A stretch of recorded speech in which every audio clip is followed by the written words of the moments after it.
à vous et bienvenue dans le cadre de notre émission à cœur ouvert. Je suis Eunice Tassila, épouse Mbélé, et je viens comme ça dans le cadre de notre capsule hebdomadaire à cœur ouvert. À cœur ouvert qui est en fait, le concept consiste à ce que nous recevions des courriers de différents types de sujets et pour chaque émission, nous en choisissons 2 sur une même thématique que nous traitons. Et pour cela, nous avons avec nous un conseiller qui est rempli de sagesse par la grâce de Dieu, que nous avons nommé le pasteur Donald Soro. Bonjour pasteur. Bonjour Eunice. Voilà, content de te retrouver moi également. Après une semaine. Nous sommes encore très bénis aujourd'hui de vous avoir. Bénis Amen, gloire à Dieu. Voilà, qui vous donne cette santé-là et cette sagesse. Amen. De pouvoir apporter les outils nécessaires voilà, pour l'avancement, la marche chrétienne de toutes ces personnes qui sont dans le besoin. Alors aujourd'hui, nous allons parler d'un thème. Le thème d'aujourd'hui est comment commencer son appel. Voilà. Et, mais avant de découvrir le premier cas, je vais vous communiquer le numéro WhatsApp par lequel vous pouvez nous contacter et nous envoyer une situation que vous traversez. En fait, partagez avec nous une préoccupation, une situation que vous vivez et vous souhaitez certainement recevoir des conseils, des orientations. N'hésitez pas. Donc, notre numéro WhatsApp est le suivant, c'est le +241 62 79 17 19. +241 62 79 17 19. Voilà, c'est parti. Et aujourd'hui, nous parlons de comment commencer son appel. Et nous allons prendre notre premier courrier qui est le courrier de Sylvain, un jeune homme de 24 ans qui nous écrit d'Afrique du Sud. Alors son courrier dit ceci: je me suis converti depuis l'an 2000 et je sers le Seigneur depuis 6 ans dans mon assemblée en tant que moniteur des enfants et aussi dans l'évangélisation des jeunes. Je vois des signes convaincants dans ma vie d'un appel plus sérieux comme serviteur de Dieu ou encore évangéliste, mais je ne sais pas par où commencer. Je suis au pied de la croix et j'attends, mais je ne reçois rien de la part de Dieu sur comment commencer mon ministère et cela me consume de l'intérieur, d'autant plus que devant les gens, j'ai du mal à m'affirmer, à parler. J'ai peu de confiance en moi car j'ai peur d'être jugé.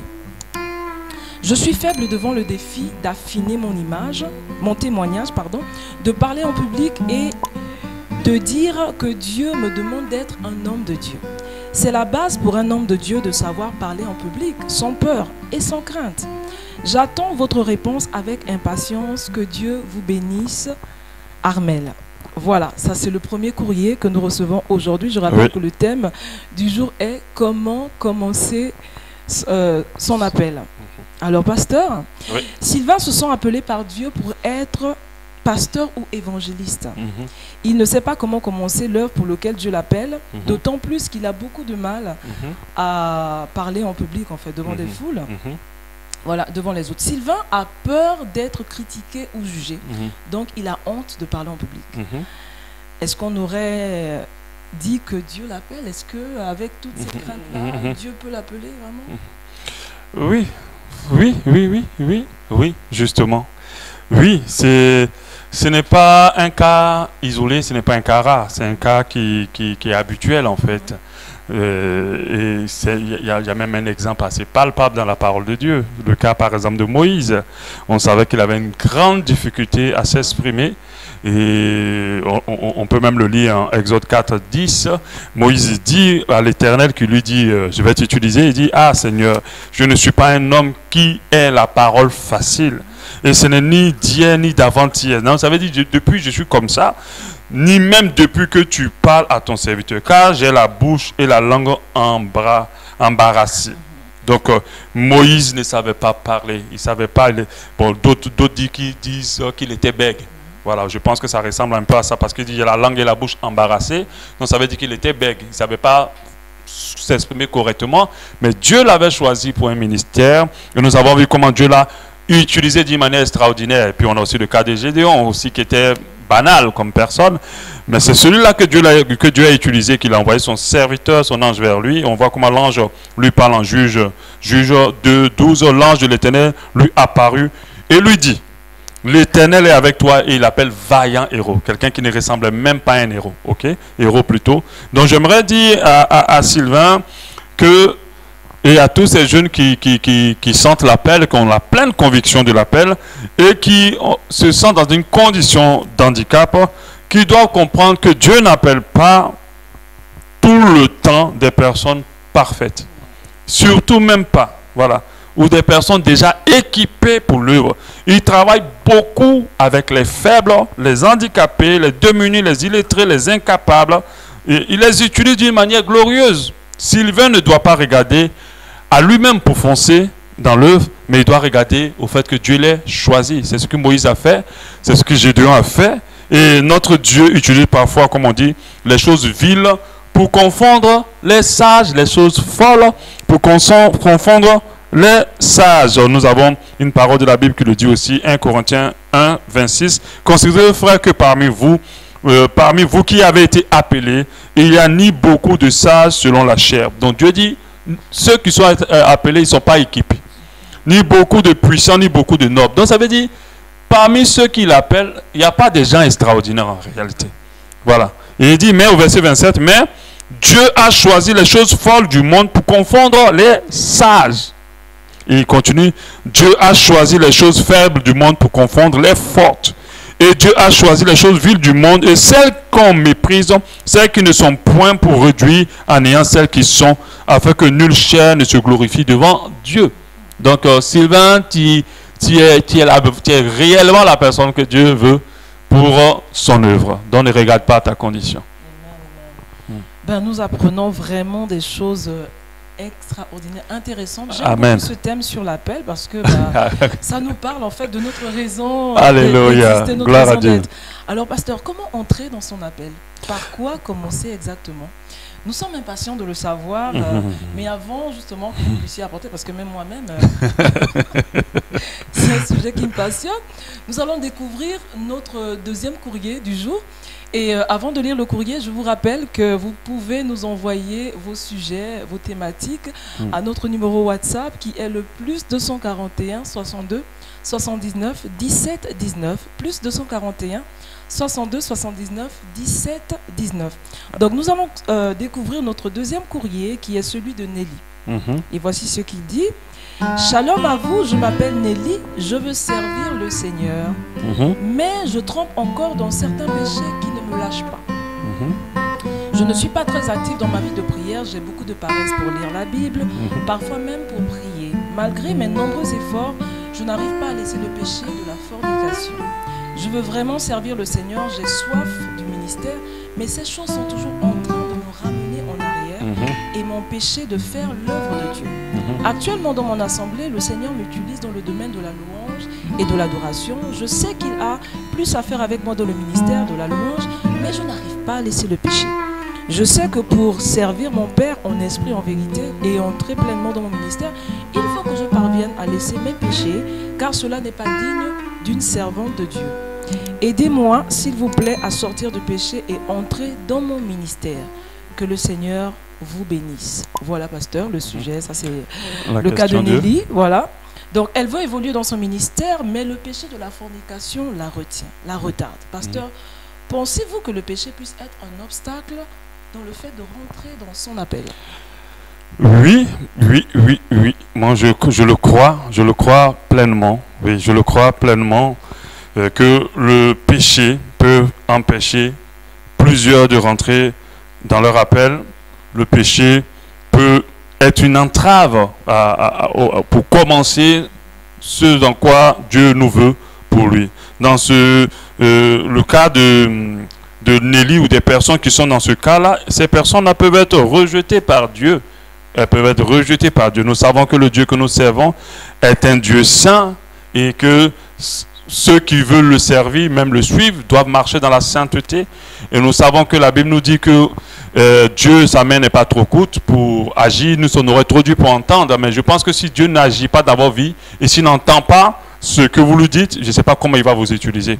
Donc, mais il a dit, la parole dit, ce sont nos péchés qui créent une séparation entre nous et Dieu. Donc, Nelly plutôt doit comprendre que le ministère ne peut en aucun cas remplacer la consécration. En aucun cas. Même si Dieu vous utilise grandement pour des foules, ne vous dites pas que c'est suffisant. La consécration est d'abord le départ ou le fondement d'une relation avec Dieu. Dieu ne nous a pas sauvés pour pouvoir le servir. Il nous a d'abord sauvés pour lui appartenir. Donc il faut qu'on comprenne cela. Et ça peut être une vraie entrave dans le début du ministère de quelqu'un parce que ça fragilise déjà votre relation avec Dieu. Ça fragilise déjà comment on appelle ça, votre sensibilité au Saint-Esprit. Parce que l'Esprit de Dieu, il est attristé dans le péché, il ne peut pas bien communiquer avec vous. Et plusieurs, à cause du péché, n'ont jamais débuté leur ministère.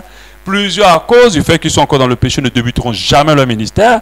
Et plusieurs, à cause du péché, n'arrivent même pas à être efficaces dans le peu qu'ils ont commencé dans le ministère. Plus on se sanctifie, plus on est orienté et guidé par Dieu, plus on sait Dieu avec beaucoup plus de puissance. Donc, il est important de s'éloigner du péché quand on veut servir Dieu, quand on veut rentrer dans son appel. Car tout ce que nous faisons porte la marque de notre vie spirituelle en réalité, porte la marque de notre état spirituel. Et un ministre de Dieu qui ne vit pas droitement dans la voie du Seigneur, Dieu veut pas. C'est comme si je vais utiliser une cuillère sale pour cuisiner, comme si je vais utiliser une louche sale pour cuisiner. Dieu ne va pas utiliser une louche sale pour cuisiner parce qu'il va contaminer tout le reste. Donc au lieu de servir Dieu dans leur ministère, ces personnes-là pensent le servir, mais ils sont en train de servir le diable parce qu'ils dégagent quelque chose qu'on ne voit pas, mais qui a de l'impact négatif sur la vie des gens. Donc, non, le péché ne peut pas être un atout pour commencer l'appel. Au contraire, c'est dangereux de rester dans le péché lorsqu'on est appelé. Ok, merci pasteur. Il est vraiment dangereux de vivre dans le péché et de servir Dieu. Cela peut attirer la colère de Dieu sur nos vies. Donc, nous retenons cela. Et c'est vraiment capital, c'est fondamental. Alors, pasteur, comment rentrer dans son ministère? Comment commencer? Selon la question de Sylvain un peu plus haut. Bon, pour répondre à la question de Sylvain, on va d'abord répondre à la question, une question importante. Comment sait-on qu'on est appelé par Dieu? Ouais, là, on l'a sauté, mais elle est très importante, cette question. Comment savons-nous qu'on est appelé par Dieu? Parce que c'est une très, très bonne, importante question que je pense que plusieurs de ceux qui nous écoutent ont besoin d'entendre. Comment savoir que Dieu nous appelle? Comment savoir que Dieu nous a choisis pour son œuvre?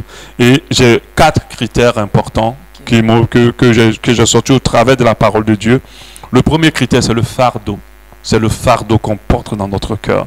Dieu nous appelle en mettant deux fois et généralement un fardeau dans notre cœur. Un fardeau pour l'évangélisation, pour l'entretien des âmes, pour la délivrance, pour les orphelins, pour les veuves. Un fardeau qui pèse en nous, qui pèse dans nos cœurs et qui va nous guider vers là où Dieu veut que nous allions. Alléluia. Qu'est-ce que nous met en colère? On a vu que le ministère de Moïse a commencé avec un fardeau. Quand il regardait comment le peuple était maltraité, comment le peuple souffrait, et il avait le fardeau, il avait cette colère dans son cœur pour dire, mais comment on est sorti de là? Et Dieu a dit, voilà, c'est la bonne personne qu'il me faut. Mais Moïse n'a pas eu cette colère dans son cœur de lui-même. C'est Dieu qui l'a créé. Parce qu'on peut regarder beaucoup de choses. Moi, je me rappelle du ministère, bon, je vais en parler, le ministère Massa d'ici, du Gabon. Il s'occupe pleinement des personnes malades mentaux dans les rues. Mais nous tous, on en voit tout le temps. Surtout au Gabon, ici, il y en a partout, à chaque coin de rue. Mais ça ne nous dit rien. On passe. Mais ce pasteur-là a eu le fardeau de ces personnes-là.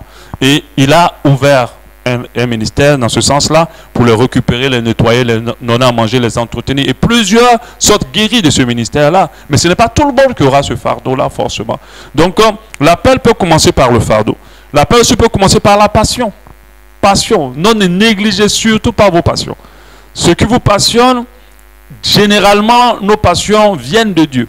Généralement, je n'ai pas du tout toutes les passions, mais généralement viennent de Dieu.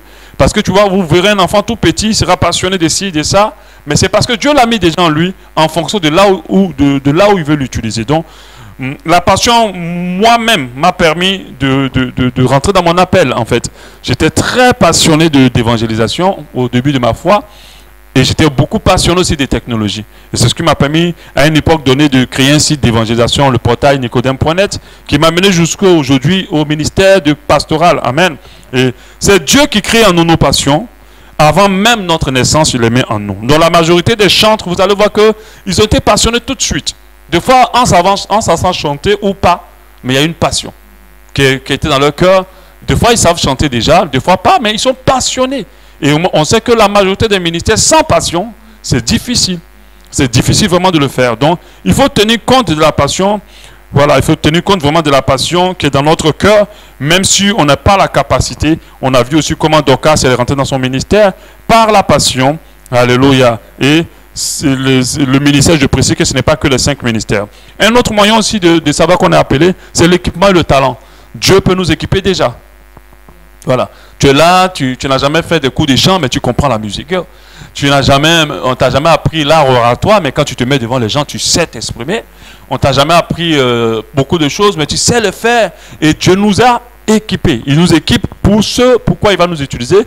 Quand il a dit qu'il connaissait, l'une des personnes qu'il a utilisées, qu'il le connaissait déjà dans le sein de sa mère, c'est parce qu'il les a déjà équipés. Il dit, je t'avais déjà appelé dans le sein de ta mère. Donc, on peut regarder à notre équipement pour voir l'orientation où Dieu veut nous amener par rapport à notre appel, par rapport à notre ministère. Dieu peut nous équiper au démarrage. Et le 4e point, c'est clairement la révélation. C'est celle-là qui marche beaucoup, malheureusement et heureusement. C'est celle-là sur laquelle beaucoup se basent. Mais elle n'est pas que. Il faut tenir compte aussi du fardeau, de la passion et aussi de l'équipement. Mais la révélation, Dieu parle clairement. On a vu le cas de Saül, que Dieu a utilisé Samuel pour de David. On a eu plusieurs cas d'appel aussi où Dieu s'est révélé clairement. Il a dit, je vais t'utiliser ça. Moi, je me rappelle, pour mon cas, Dieu avait été passé par un jeune frère. Il a dit, Donald, Dieu me dit que tu seras pasteur, mais j'étais très très loin du ministère, vraiment assez loin. C'était au début de ma foi et j'avais cru qu'il parlait d'un esprit python. Et après, moi-même, j'ai fait un songe où Dieu me montrait devant des foules en train d'enseigner et j'ai compris que c'était l'appel. Amen. Mais en dehors de ça, il y a la passion pour l'œuvre, il y a le fardeau pour les gens qui souffrent. Comment on appelle ça? Il y a l'équipement aussi, parce que l'art oratoire, je n'ai pas fait de cours pour ça. Savoir parler, comprendre des choses, les dons aussi nous permet, quand on parle de l'équipement, on parle des dons spirituels qu'on a, la parole de connaissance, les paroles de sagesse, ce n'est pas des choses que je me suis donné moi-même. Je les ai eues et c'est Dieu qui me les a données par rapport à l'usage qu'il veut faire de moi. Donc on peut connaître son ministère comme cela en voyant, en se basant sur ces 4 éléments pour pouvoir savoir s'orienter dans son ministère. Voilà. Donc rappelle-moi la 4e question, Eunice. Déjà, franchement, pour ces clés, je dis merci Seigneur, parce que ça nous réoriente un peu. Amen. Souvent on est très focalisé sur révélation, Seigneur. Il faut me révéler. Voilà, non, montre-moi. Et parfois c'est là. C'est là. C'est ce qu'on est en train de faire peut-être. Il faut seulement obéir et suivre. Voilà. Alors, la question suivante est comment entrer dans son ministère? Comment commencer son ministère? Voilà. C'est très important. Entrer, commencer. Voilà, c'est très important. Voilà, je pense que c'est la question principale de Sylvain. Voilà, il veut commencer, il ne sait pas comment commencer. C'est simple, normalement, en même temps c'est compliqué, on peut le dire. Commencez par le peu de choses que Dieu vous demande de faire. Ça, c'est vraiment mon mot d'ordre. C'est vrai que je vais donner encore d'autres moyens, mais si tu sens vraiment que Dieu t'appelle à l'évangélisation, commence à évangéliser. Si tu sens qu'il t'appelle à l'enseignement, aujourd'hui nous avons Internet qui nous permet de ne pas forcément avoir une tribune devant nous. On peut se mettre sur Internet, faire des petites capsules d'enseignement, commencer à édifier avec le peu que Dieu nous a appris. Si c'est la musique, commencer à composer des chants écrits, enregistrer. Commencez par le peu que Dieu vous permet de faire. Les gens, généralement, lorsqu'ils voient l'appel, ils s'attendent à grand. David a commencé d'abord à perdre des troupeaux pour se retrouver à perdre demain, des années après, le troupeau du Seigneur. Donc, il faut que les gens comprennent que Dieu ne te fera jamais commencer grand. Et il te fera toujours commencer petit. Mais il te fera évoluer en fonction du fait que tu as été fidèle au peu de choses qu'il t'a confié. On a cela en Matthieu 25, 21. Son maître lui dit, tu as été fidèle en peu de choses, je te confierai beaucoup, entre dans la joie de ton maître. Donc, commencez par le peu de choses. Plusieurs ministères suivent ce chemin-là. On commence un peu, et on se retrouve en quelques temps, quelques années, un peu plus grand. Maintenant, pour avoir une plus claire orientation de comment commencer, il faut d'abord se poser 5 questions importantes pour commencer le ministère. Quoi? La question quoi? C'est-à-dire quoi faire exactement? C'est quoi, en quoi consiste la vision de ton ministère? Parce que je pense que sans vision, je pense qu'on va déjà à la brousse, on va se perdre. En quoi consiste la vision de ton ministère? Il y a des gens qui veulent devenir homme de Dieu, mais quelle est la vision? Quand on parle de vision, on parle un peu du fardeau. Qu'est-ce que tu veux voir changer dans ce monde-là et que tu penses que Dieu peut t'utiliser pour l'apporter? Donc, c'est quoi ta vision exactement? Donc, il faut que ça soit clair. Dans la pratique, ça, ce sont des questions même pour un entrepreneur. Parce que quand on parle de ministère, c'est une entreprise aussi, même si elle n'est pas à but lucratif, mais à but lucratif plutôt, mais c'est aussi une entreprise, quelque chose qu'on entreprend. Donc, en quoi consiste ton ministère exactement? Parce qu'il y a une diversité de ministères, pas que les 5, il y en a tellement. Même dans les 5, il y a encore tellement de variantes. Tellement. Il y a les pasteurs web, il y a les pasteurs de ci, il y a des pasteurs de village, il y a les pasteurs de ça, il y a tellement. Voilà. Si toi, c'est pasteur en ville, c'est pasteur au village, c'est pasteur sur Internet, il y en a tellement. Il y a toute une diversité de ministères dans le pasteur. Comment, donc déjà en quoi consiste ton ministère? Quelle est la vision? Comment, c'est-à-dire comment ce ministère doit se faire? Tu dois te poser cette question-là. Qu'est-ce que Dieu t'a dit? Voilà, il veut que tu, par exemple, on prend l'exemple, on va prendre un exemple. Il veut que tu enseignes, par exemple, je vais prendre un peu le ministère de ma femme. Elle a un ministère pour les femmes, par exemple. Et elle veut vraiment aider les femmes à beaucoup de choses. Donc, ok, c'est ça. Ma cible, c'est les femmes. Donc, moi, je ne vais pas aller m'embrouiller, aller faire des séminaires dans les églises et tout le reste, ça, ce n'est pas mon truc. Elle, ce n'est pas son truc. Elle va se dire, moi, je me concentre sur les femmes. Comment? Alors, comment je vais le faire? Je vais organiser des ateliers, je vais organiser des séminaires, je vais organiser des sorties, je vais faire des formations pour elle, ainsi de suite, ainsi de suite. Voilà mon ministère. Quand? À quel moment commencer? Il faut savoir, parce que si tu ne sais pas quand commencer, un projet qui commence avant son temps peut mourir, un projet qui commence en dépassant le temps peut aussi se cracher. Donc, il faut sentir le bon moment. Malheureusement, quand le moment arrive pour certains, c'est là qu'ils sont en train de réfléchir encore et qui n'ont pas commencé. C'est là que les soucis de la vie et les soucis du monde les préoccupent au point qu'ils n'ont pas encore débuté. Et c'est compliqué. Et la saison passe et le ministère n'a jamais commencé. Et on se dit, qu'est-ce qui se passe? Comment je vais commencer mon ministère? La quatrième question, c'est le où. Donc, on a le quoi, le comment, le quand. Le où. Parce qu'on ne fait pas le ministère partout. Moi, je me rappelle, quand je commençais le ministère, j'étais à Abidjan. Mais j'ai dû quitter Abidjan pour le Gabon. Mais je ne quitte pas Abidjan pour le Gabon à cause des opportunités d'affaires. Je quitte Abidjan pour le Gabon, c'est parce que Dieu me dit que c'est là. Mais quand je viens au Gabon, je ne savais pas que je serais pasteur un jour. Je sais que Dieu m'a révélé des choses. Il m'a commencé à m'utiliser dans l'enseignement. Mais je ne savais pas que ça allait conduire au ministère pastoral. Mais aujourd'hui, je me retrouve là parce que c'est le lieu que Dieu a décidé que je sois pour le ministère pastoral. Ça peut être un temps, ça peut être pour toujours, ça peut être pour un moment. Mais le où est important. C'est pour ça que vous avez vu qu'Abraham, qui a été pris par Dieu, devait quitter, aller là où Dieu voulait qu'il fasse ce ministère, et c'est là qu'il devait aller. Et bien sûr, la dernière question, avec qui? Parce qu'on ne fait pas un ministère avec tout le monde. Vous pouvez être avec des amis de celui, vous dites, bon, on va commencer ensemble. Des fois, ça peut être une grave erreur. Et des fois, ça peut être aussi la femme aussi que Dieu veut vous donner, ou le mari aussi que Dieu veut vous donner, qui va être le collaborateur du ministère. Ça peut être des personnes. Donc, il faut beaucoup prier aussi avec qui. Parce que des fois, avec qui aussi peut être le fait aussi d'aller auprès, je ne vais pas dire un mentor, j'aime pas le mot mentor, auprès d'un père ou d'une personne qui va vous introduire aussi dans le ministère. Et c'est là aussi que beaucoup de jeunes pêchent. Parce qu'ils veulent commencer le ministère. Ils sont équipés, ils ont le fardeau, ils comprennent tout. Mais ils n'ont pas compris qu'on ne rentre pas comme ça aussi dans le ministère. Il faut demander à Dieu, mais avec qui? Vers qui tu veux m'envoyer déjà pour apprendre le ministère et pour pouvoir m'introduire? Et il faut me dire déjà avec qui va me soutenir, m'apprendre tout le ministère. Et quand c'est le cas, quand Dieu vous le montre, allez-y, humiliez-vous, apprenez auprès de cette personne. Et Dieu va permettre. Moi, je me rappelle avant de commencer le ministère pastoral, vraiment Dieu a fait ces choses, je ne savais pas qu'il le faisait vraiment. Mais comme je suis de nature à suivre ses voies, je m'arrange à être au maximum sensible à l'orientation du Seigneur. Je me suis retrouvé aussi au Gabon dans une assemblée. Bon, pour moi, c'était juste un endroit où je vais prier. Mais je me suis très vite retrouvé après peut-être quelques mois. Le pasteur m'a fait confiance. C'est là que j'ai appris à faire les premières prédications élaborées. J'ai tout appris. Je suis resté pratiquement 5 ans auprès de ce pasteur-là, en train d'apprendre un ministère pastoral. Sans savoir que j'étais en train d'apprendre un ministère pastoral. Jusqu'à un moment où Dieu me dit, tu dois maintenant quitter pour l'œuvre. Et là, l'homme de Dieu m'a béni, il m'a libéré. Mais je ne savais pas que j'étais en train d'apprendre un ministère pastoral. Amen. Donc, si ce n'était pas cet homme de Dieu que je bénis vraiment, que je prie que Dieu bénisse énormément sa vie, je ne pense pas que je serais à ce niveau-là. Parce que vu mon background, je me suis dit que bon, si je dois prendre le ministère, ça doit être un grand homme de Dieu célèbre, connu et tout ça. Mais c'est un homme de Dieu pas connu. Je me rappelle quand mes amis à l'étranger m'appelaient, tu es dans quelle église? Quand je dis le nom, ils disent, mais il faut me donner le site. Est-ce que le pasteur connu? Il n'est pas connu, on ne le connaît pas. Voilà, mais c'est le pasteur auprès duquel Dieu m'a envoyé pour apprendre avec humilité. Et c'est ce que c'est fait. Et généralement, beaucoup de jeunes sont encore au stade de n'avoir pas encore débuté parce qu'ils ne sont pas prêts à se soumettre.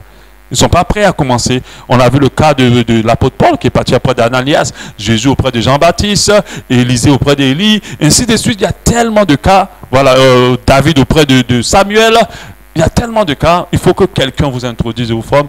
Et ça, c'est très important. Quand le moment viendra, je pense que cette personne est de Dieu, elle va vous libérer. Elle va simplement vous libérer au temps de Dieu et vous allez commencer votre ministère à vous-même. Donc, voilà un peu ma réponse par rapport à comment commencer son ministère. Ok, merci pasteur. C'est pas de quoi, magnifique. Alors, j'espère que comme moi, vous avez apprécié la séance d'aujourd'hui. Nous retenons 5 questions. Quoi, comment, où, pardon, quoi, comment, quand, où et avec qui. Amen. Afin de pouvoir accomplir pleinement l'œuvre à laquelle Dieu nous a appelés. Amen. Donc, à cœur ouvert, c'est fini pour aujourd'hui. Nous avons été très heureux d'être avec vous. Je vous rappelle que nous avons un numéro WhatsApp sur lequel vous pouvez nous contacter et nous envoyer vos sujets. C'est le suivant, le plus 241 62 79 17 19. Plus 241 62 79 17 19. N'hésitez pas, envoyez-le nous. Et avec la grâce de Dieu, le serviteur de Dieu vous enverra ces quelques sages conseils que Dieu lui communiquera. D'accord, merci pasteur déjà pour la séance aujourd'hui. Et il est très important de prier. C'est un sujet, c'est capital. Important. Capital. Amen. Donc, si vous pouvez prier pour nous. Alléluia. Que le Seigneur nous aide. Amen. Voilà. Je veux prier aussi pour tous ces jeunes, même pas jeunes aussi, des personnes qui sentent vraiment l'appel et qui ne savent pas comment commencer, qui n'ont pas pu commencer, qui ne sont pas encore vraiment rentrés. Je veux aussi prier aussi pour ceux ou celles qui ne se sentent pas vraiment équipés ou capables de faire ce qu'ils ressentent en eux. Voilà, j'aimerais aussi prier pour eux. Donc, je lève la voix maintenant. Et je demande au Seigneur, à toi qui m'écoutes, qu'il puisse te toucher, qu'il puisse te remplir de son assurance et de réaliser qui tu es à ses yeux.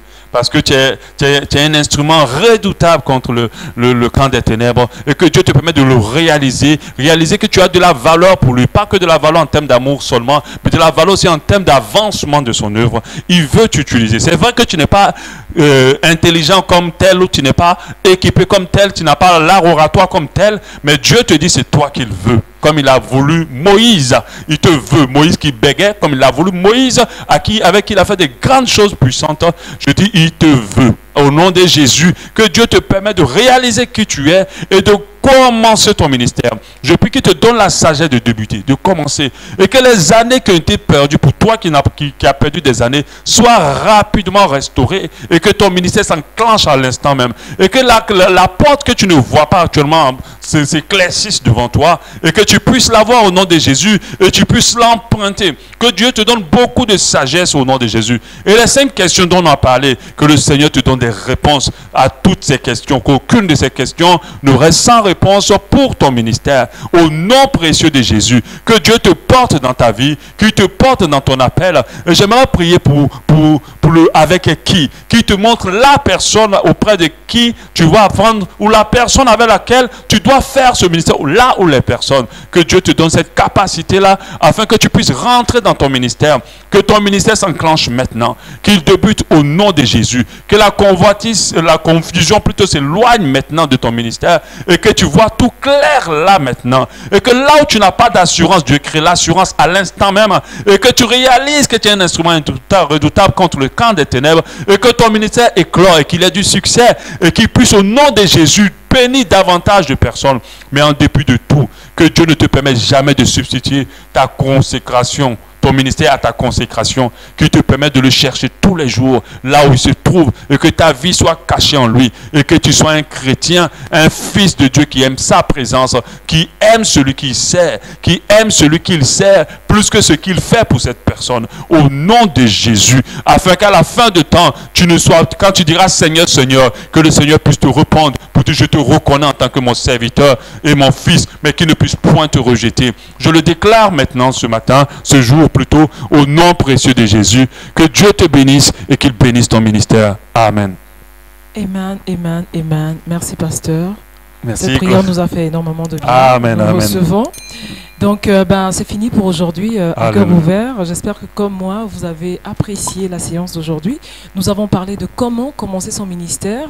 Et je vous rappelle, si vous avez une préoccupation, un sujet que vous souhaitez partager avec nous pour recevoir des sages conseils de la part du Seigneur, n'hésitez pas, envoyez-le nous à notre numéro WhatsApp, plus 241 62 79 17 19, plus 241 62 79 17 19. Voilà. Nous disons merci pasteur et merci à toi, Élise. Rendez-vous pris pour la semaine prochaine. Voilà. Que Dieu vous bénisse. Allez, que Dieu vous bénisse.